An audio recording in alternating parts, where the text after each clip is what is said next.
من الشيطان الرجيم.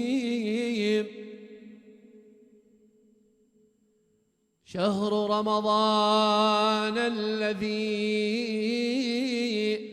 أنزل فيه القرآن هدى للناس وبينات من الهدى والفرقان، فمن شهد منكم الشهر فليصم،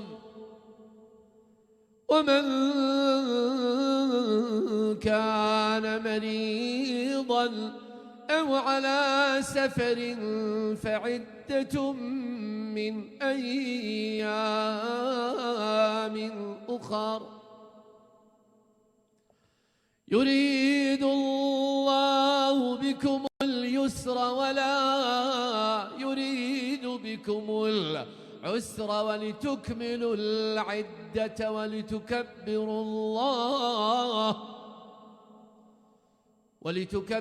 الله على ما هداكم ولعلكم تشكرون.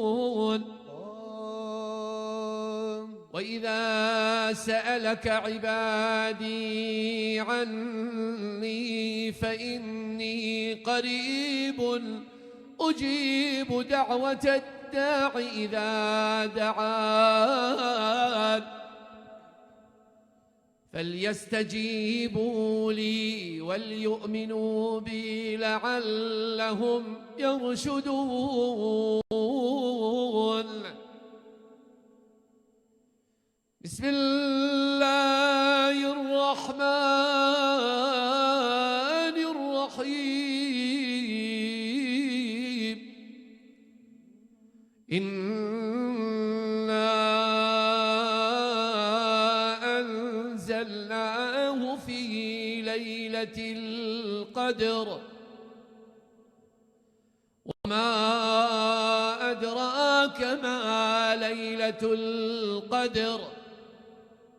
ليلة القدر خير من 1000 شهر. تنزل الملائكة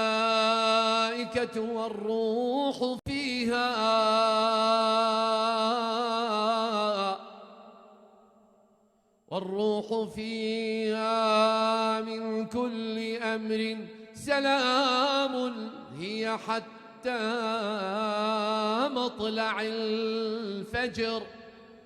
صدق الله العظيم.